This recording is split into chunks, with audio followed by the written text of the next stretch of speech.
Alors, bonjour tout le monde. Merci d'être ici aujourd'hui, même à distance. Ça me fait plaisir d'être avec vous pour aborder la question de l'électricité en serre. Donc, vous n'êtes pas sans savoir qu'il y a eu une annonce de la part d'Hydro-Québec cet été, le 10 juillet plus précisément, pour l'annonce d'un tarif préférentiel pour le secteur des serres.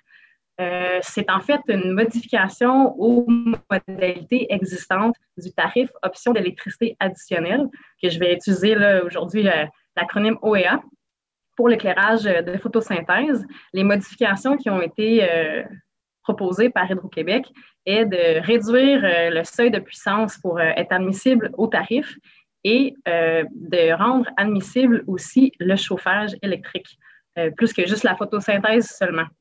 Donc, ce tarif-là est actuellement en évaluation là, par la Régie de l'énergie et une décision est attendue pour le 1er décembre.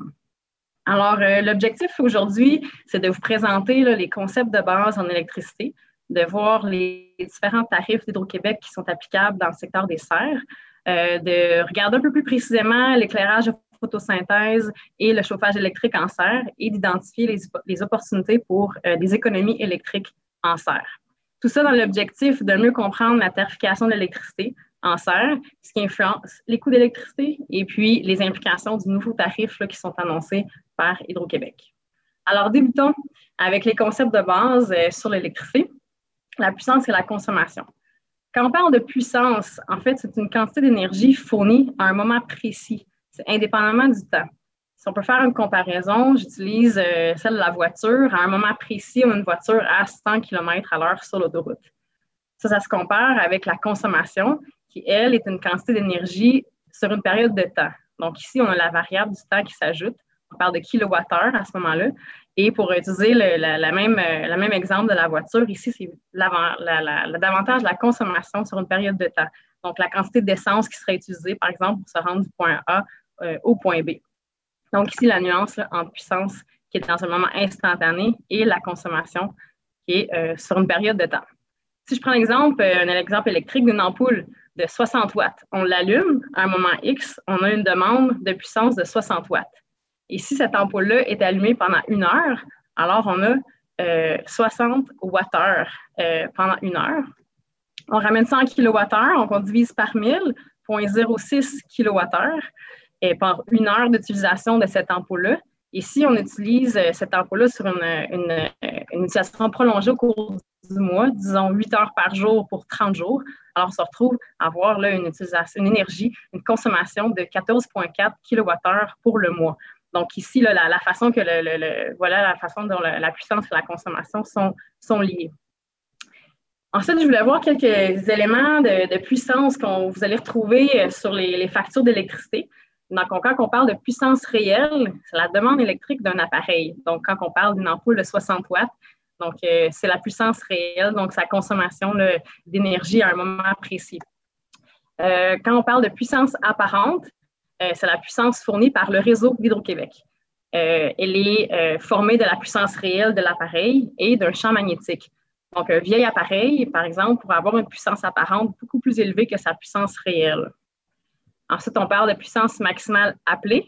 Donc, dans une période de facturation d'1 mois, quelle va être la puissance maximum qui va être demandée? Donc, par exemple, c'est le moment où on va avoir toutes les lumières allumées, les appareils qui fonctionnent simultanément va être associé à la puissance maximale appelée.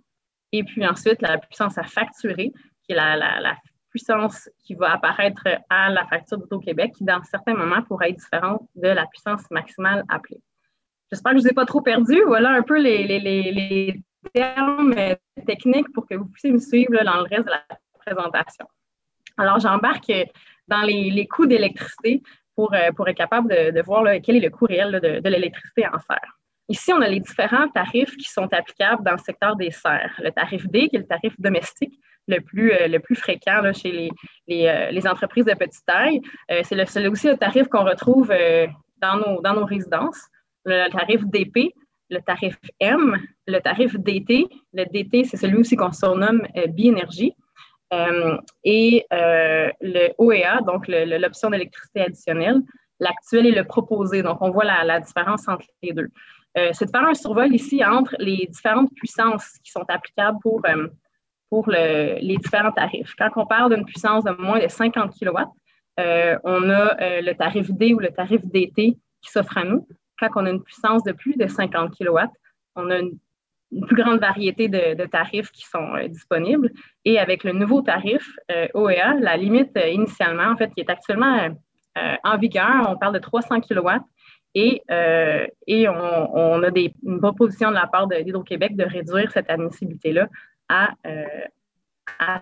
50 kW. Donc, rapidement, sans trop vouloir aller dans les détails, la structure tarifaire des différents tarifs se découle habituellement entre soit un frais d'adhésion ou un frais quelconque, ensuite un coût pour l'énergie, donc le kilowattheure, un coût par kilowattheure. Dans le cas du tarif D, on a 6,8 sous du kilowattheure. On va avoir dans certains cas une première plage de kilowattheure et ensuite une deuxième plage de coût pour la deuxième tranche de consommation d'énergie. Et dans le cas du tarif D, on n'a aucun coût pour la puissance, mais plusieurs tarifs ont aussi un coût pour la puissance. Par exemple, le tarif DP. Ici, on voit les coûts les deux tranches de kilowattheure avec des coûts différents pour chacune de ces tranches-là de consommation. Et ensuite, quand on arrive à la puissance au-delà de 50 kW va être facturée à des coûts différents l'été ou l'hiver. Donc, c'est ça qui peut être intéressant dans la sélection du tarif, c'est selon la période de production, de bien choisir son tarif. Donc, l'hiver, on a un coût ici de 6,21 $ 10 kW et plus de 4,59 $ par kilowatt l'été. La distinction, c'est que l'hiver, c'est la période où le réseau d'Hydro-Québec va être le plus sollicité. Donc, le coût va être un peu plus élevé pour la puissance en hiver. Et c'est aussi la raison pourquoi, dans plusieurs tarifs, s'applique ce qu'on appelle une puissance minimum qui va être facturée. Donc, même si l'été, notre demande de puissance, elle est beaucoup plus faible que celle d'hiver, notre facture estivale va être équivalente à 65 % de notre facture électrique, de notre puissance électrique appelée pendant l'hiver. Donc, les serres sont souvent désavantagées dans les structures tarifaires d'Hydro-Québec parce que les consommations d'électricité sont plus importantes l'hiver, associées à plus d'opérations de chauffage, entre autres. Et l'été, on va se retrouver à traîner dans notre facturation cette puissance-là qui va avoir été appelée pendant la période hivernale. C'est la même chose pour le tarif M. La seule différence par rapport au tarif DP, c'est que les coûts du kilowattheure est un peu plus faible parce que souvent, ça va être un tarif qui va être intéressant pour des plus grandes consommations électriques. Et ensuite, le tarif DT, le tarif biénergie, qui se veut un tarif pour le chauffage électrique, biénergie. Donc, ce que ça veut dire, c'est qu'on a deux systèmes de chauffage, l'électricité et un chauffage complémentaire, chauffage d'appoint souvent aux énergies fossiles, duquel on utilise en bas de moins 12, quand il fait plus froid que moins 12. On le voit dans la structure tarifaire, quand il fait plus chaud que moins 12, on a un tarif très intéressant de 4,37 sous du kilowattheure, mais en bas de moins 12, on passe à 25 sous du kilowattheure. Donc, c'est vraiment un désincitatif de la part d'Hydro-Québec pour éviter d'utiliser le chauffage électrique en période de froid pour libérer l'énergie sur le réseau. On a par contre une puissance à facturer qui fait que ce tarif-là n'est pas si intéressant pour les serres d'une puissance de plus de 50 kW et il y a très peu de serres qui sont chauffées à l'électricité actuellement. Par contre, maintenant, on a le tarif OEA qui est proposé par le gouvernement, par Hydro-Québec, pardon, pour non seulement utiliser l'éclairage de photosynthèse, c'est pour lequel ce tarif-là a été annoncé initialement et c'était applicable pour la photosynthèse, mais maintenant, on va pouvoir, s'il est adopté tel que proposé, l'utiliser aussi pour le chauffage des serres. On parle d'un coût de 5,59 sous du kilowattheure. Il n'y a aucune puissance à facturer, d'où l'avantage comparativement au tarif d'été pour éviter de traîner une facture l'été de 65 % de notre puissance appelée l'hiver. Par contre, c'est le compromis. On doit s'effacer en période de pointe. Donc, Hydro-Québec va nous demander à 2 heures de préavis d'éteindre nos lumières ou de cesser d'utiliser notre système de chauffage électrique, donc d'utiliser notre système d'appoint pour être en mesure de laisser l'électricité sur le réseau en période de forte demande.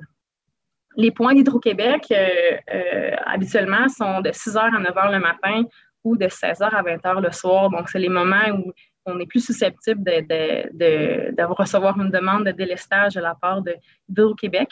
Et c'est évidemment en combinaison avec une température froide. Donc, habituellement, on a tendance à voir les demandes de délestage quand il fait plus froid que moins 16 degrés. Donc, choisir son tarif, comment est-ce qu'on fait? C'est selon surtout la puissance. Le tableau là, que je montrais initialement, est-ce qu'on se retrouve en bas ou en haut de 50 kW va nous aider à choisir notre tarif. Est-ce qu'on se retrouve en bas de moins de 50 kW? Si on n'a aucun éclairage de photosynthèse ou quelques lampes seulement, si on n'a pas de chauffage électrique et si on a une superficie là, de serre qui est de moins de 50 000 pieds carrés, il y a de très fortes chances que votre puissance soit moins de 50 kW. Ensuite, le choix du tarif, évidemment, c'est du cas par cas.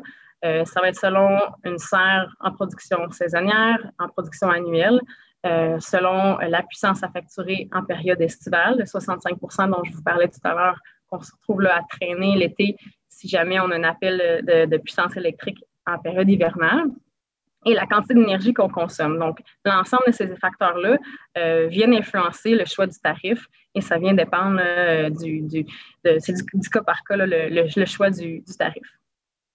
Ici, un exemple que je trouve intéressant d'une facture d'électricité pour vous montrer que malgré qu'on parle, exemple, au tarif D de 5 sous du kilowattheure régulièrement, quand on additionne l'ensemble des éléments sur la facture, donc le frais journalier, la consommation d'énergie, donc le coût du kilowattheure, dans certains cas, les tarifs qui ont un coût de la puissance qu'on doit ajouter aussi, on additionne l'ensemble de ces sommes-là et on voit que le coût souvent va être plus élevé que le 5 sous du kilowattheure là, quand on parle du tarif D.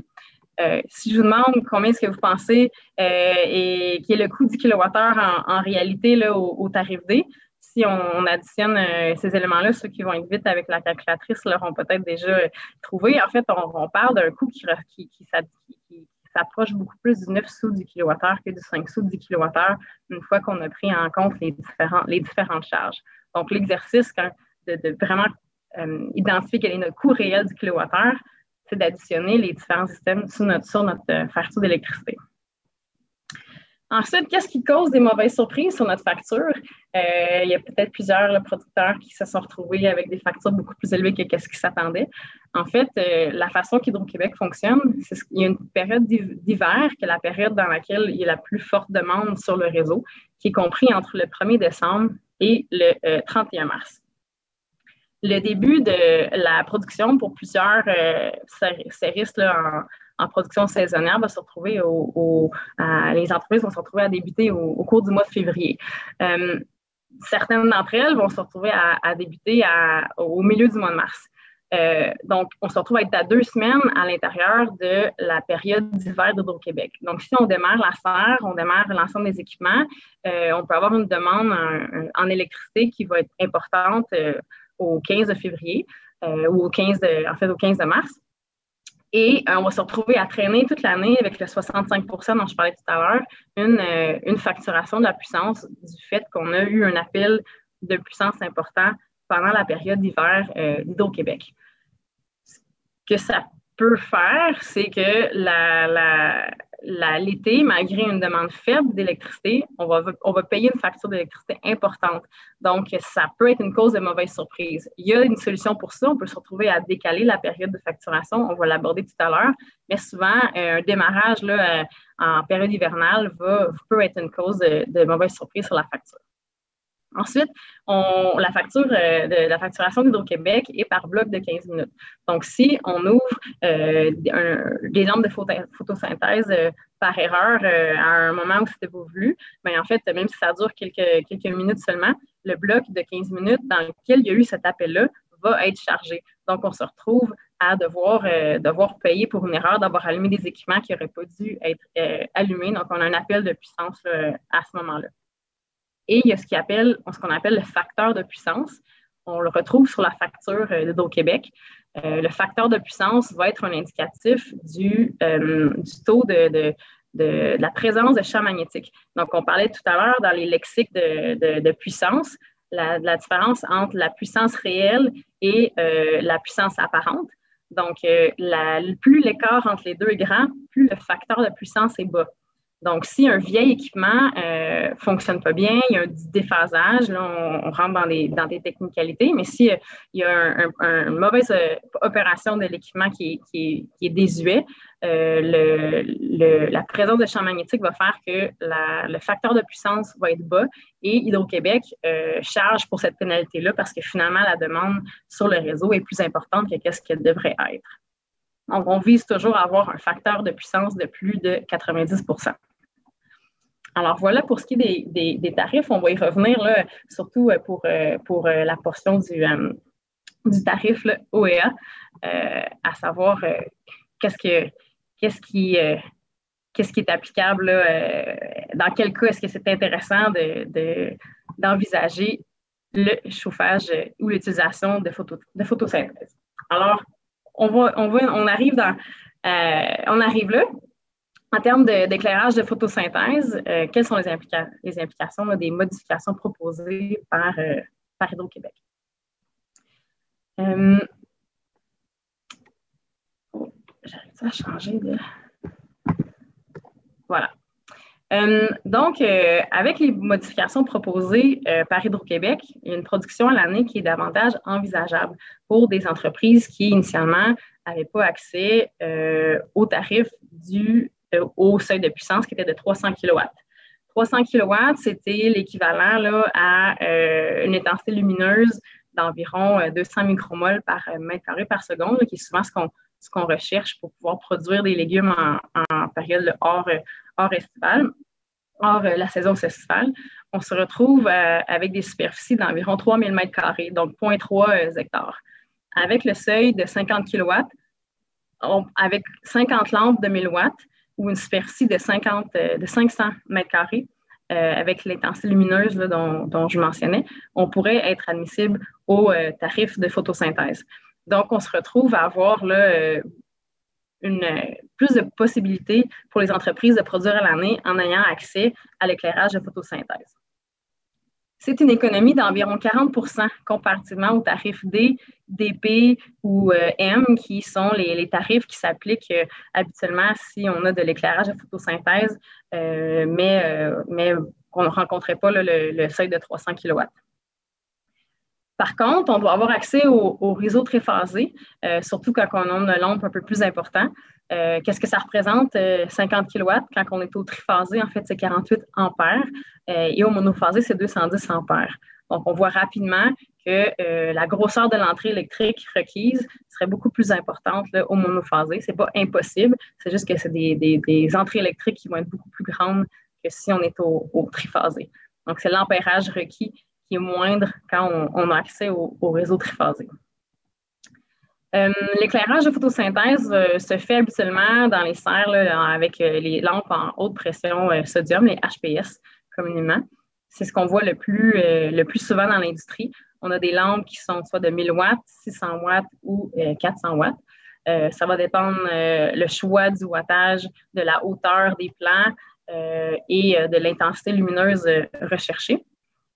Pour être capable d'avoir de l'éclairage, on va avoir une ampoule, un réflecteur pour disperser la lumière, le ballast et le support pour accrocher la lampe au niveau de la poutrelle de la serre. On a ensuite les LED qui sont de plus en plus, je dirais, qui attirent de plus en plus de l'attention. Il y a une grande variété de lampes sur le marché. Ce n'est pas nécessairement une technologie qui a encore pénétré le secteur des serres. Il y a peu de serres encore qui utilisent des LED, mais on voit qu'il y a un intérêt pour ça parce qu'on peut choisir les différentes longueurs d'onde. On va pouvoir venir optimiser la lumière d'une façon à optimiser les rendements. Par contre, le coût est le principal frein à l'adoption des lumières LED dans les serres. Donc, on parle d'un coût de 3 à 4 fois plus élevé que les HPS. Donc, c'est un risque, considérant les grandes variétés de lampes et le jeu de longueur d'onde qui s'offre à nous avec les LED. On veut s'assurer de prendre une décision éclairée avant de faire l'investissement requis. Maintenant, passons au chauffage électrique. Quelles vont être les applications? Dans quel cas est-ce que c'est intéressant de considérer le chauffage? Le chauffage électrique, proposé par Hydro-Québec, la première colonne à gauche, de 5,6 sous du kilowattheure va être vraiment intéressante comparativement au propane et au mazout. On voit les bords, les coûts approximatifs des autres sources d'énergie qu'on retrouve en serre. Quand on a du gaz naturel ou quand on se retrouve à être chauffé à la biomasse, le tarif n'a pas un avantage financier par rapport à ces sources d'énergie-là. C'est vraiment un tarif qui va être intéressant pour les entreprises au mazout ou au propane. Ça rend donc l'admissibilité du chauffage, les modalités proposées par Hydro-Québec. Le 50 kW, qui est la limite imposée, va être applicable soit pour du chauffage, soit pour l'éclairage ou pour les deux ensemble. Qu'est-ce que c'est équivalent en chauffage, le 50 kW? On parle de fournaise ou de chaudière de 190 000 à 240 000 BTU à l'heure selon l'efficacité des équipements. Et approximativement, ça représente une superficie de 3000 pieds carrés chauffée à un delta T. Donc, le delta T, c'est la différence de température entre l'intérieur et l'extérieur de la serre. Donc, un écart de température de 20 degrés ou plus. On va habituellement atteindre le 50 kW dans ces conditions-là. Il faudra faire attention pour les serres en semis. Souvent, les serres vont être chauffées en début de saison seulement pour la période des semis, donc la période la plus froide, où on serait susceptible d'avoir le delta de T de 20 degrés. Par contre, la période de semis, ça ne sera pas nécessairement l'entièreté de la serre qui est chauffée, donc on ne va peut-être pas rencontrer le 50 kW. Le potentiel d'économie du tarif OEA comparativement au mazout et au propane, c'est des économies de l'ordre de 10 à 35 % selon les consommations. Donc, c'est quand même non négligeable. Il y a des économies intéressantes à faire en implantant un système de chauffage électrique. Est-ce que c'est vraiment, par contre, une option envisageable? Comme je vous mentionnais, pour des entreprises au mazout ou au propane, déjà, ça peut être intéressant de le considérer lorsque le gaz naturel n'est pas accessible, parce que financièrement, le gaz naturel va être moins dispendieux. Ensuite, selon la superficie de la serre, si on a une superficie qui est assez importante pour que ce soit possible d'atteindre la limite du tarif d'Hydro-Québec. Et encore une fois, la température visée, est-ce qu'on va être capable d'atteindre le 50 kW? Et puis, l'accès au réseau triphasé. Donc, comme je l'ai mentionné tout à l'heure, l'ampérage nécessaire pour chauffer avec l'électricité va être trop élevé dans la plupart des cas. Donc, le réseau triphasé va être nécessaire, surtout quand on parle d'entreprises qui vont avoir plus que trois tunnels et plus. À 1 ou 2 tunnels, on peut s'en tirer avec du monophasé pour chauffer à l'électricité. Plus que ça, ça va prendre des entrées électriques beaucoup trop importantes. Donc, malheureusement, si le triphasé n'est pas disponible à proximité, les coûts sont importants, donc c'est plus difficile d'envisager le chauffage électrique. Les avantages et les désavantages, c'est une énergie renouvelable, donc on réduit évidemment son empreinte carbone. On parle d'équipements beaucoup plus efficaces, 100% d'efficacité comparativement au propane ou au mazout. C'est très intéressant, davantage pour les entreprises de production saisonnière. On élimine le chauffage en période de grand froid avec des productions saisonnières, donc peut-être plus envisageable d'utiliser l'électricité. Par contre, en termes d'inconvénients, comme je mentionnais, il y a le réseau triphasé, il y a la capacité d'entrée électrique qui est nécessaire. On doit quand même installer un système d'appoint. Donc, si on a déjà notre système au propane ou au mazout, on le conserve parce que s'il y a une coupure d'électricité, on ne veut pas perdre sa production. On a nos équipements en appoint. Si on a une nouvelle installation, ça nous fait donc 2 systèmes à installer, le système électrique et le système d'appoint. Ensuite, l'investissement, on va regarder ça en détail, mais les coûts de s'installer à l'électricité sont quand même non négligeables. Et puis, on oublie le chauffage électrique pour les grandes superficies, l'ampérage nécessaire pour chauffer des grands complexes de serre à l'électricité, c'est difficilement envisageable. Donc, quels sont les types d'appareils qui peuvent être utilisés pour faire du chauffage électrique? Un peu comme les équipements qui existent en serre, on peut avoir des équipements pour faire la distribution avec l'air chaud, donc des aérotermes, des fournaises. On a aussi des équipements à l'eau chaude, donc des chaudières. On a des équipements qui peuvent s'ajouter aux équipements existants. Donc, les serpentins viennent s'insérer dans les conduites après les équipements en place au propane ou au mazout. Donc, ça peut être intéressant de ne pas avoir une empreinte au sol avec des nouveaux équipements, mais juste l'insérer dans les conduites existantes. Et puis, ensuite, il y a des équipements de thermopompe qui sont avantageux au niveau de l'efficacité de ces appareils-là. Par contre, là, ils ont une empreinte au sol un peu plus importante. C'est des équipements plus gros. Donc, ça fait un peu un survol des types d'équipements.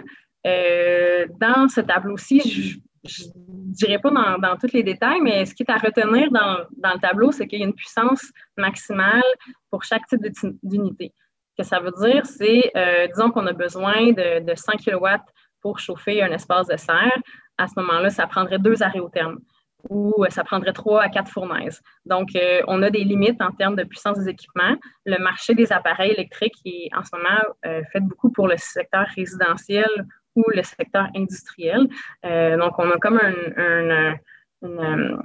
une plage de puissance qui, dans certains cas, serait intéressant pour les serres, qui est vide en ce moment. Il y a peu d'équipements qui existent. Donc, on doit multiplier le nombre d'unités pour atteindre la puissance recherchée. Et il y a des considérations techniques à prendre en compte pour chacun des types d'équipements. Les grandes lignes, c'est au niveau de la distribution. Donc, est-ce qu'on veut installer des ballons perforés? Est-ce que l'appareil le permet? Est-ce qu'on a l'espace au sol pour installer l'appareil ou non? Puisqu'on vient finalement ajouter un appareil là, avec le propane ou le mazout existant. Et ensuite, est-ce qu'on a une distribution à l'eau chaude? Est-ce que ça nécessite du triphasé ou non? Et quelle est l'efficacité qu'on recherche? Quels sont les investissements requis pour un système de chauffage électrique? Alors, on a l'entrée électrique. Est-ce que c'est monophasé ou triphasé? Triphasé, évidemment, le coût va être plus élevé. Et si le triphasé n'est pas à proximité, les coûts de raccordement pour aller atteindre la ligne de triphasé va se situer autour de 76 000 par kilomètre. Donc, si ce n'est pas tout près, on oublie ça, les coûts sont astronomiques pour se connecter à l'électricité triphasée. Ensuite, l'équipement de chauffage va être environ le double comparativement à un équipement standard là, au propane. Donc, ça donne une idée là, approximativement des investissements. Et on a besoin d'un système de contrôle pour être capable de gérer le volet bi-énergie, puisque avec les nouvelles modalités pour le chauffage du tarif, on doit s'effacer en période de pointe. Donc, on doit être capable de faire cette transition-là facilement entre les deux types d'appareils. Et ensuite, la rentabilité, mais dans certains cas, avec les aides financières, là, on se retrouve là, dans une plage là, entre 2 ans et 8 ans de rentabilité. Ça ne sera pas donc applicable pour tout le monde. Quand on parle de 8 ans, ça commence à être long, mais dans certains cas, ça peut être très intéressant. Donc, selon les cas, on peut avoir quand même une option envisageable intéressante avec l'électricité.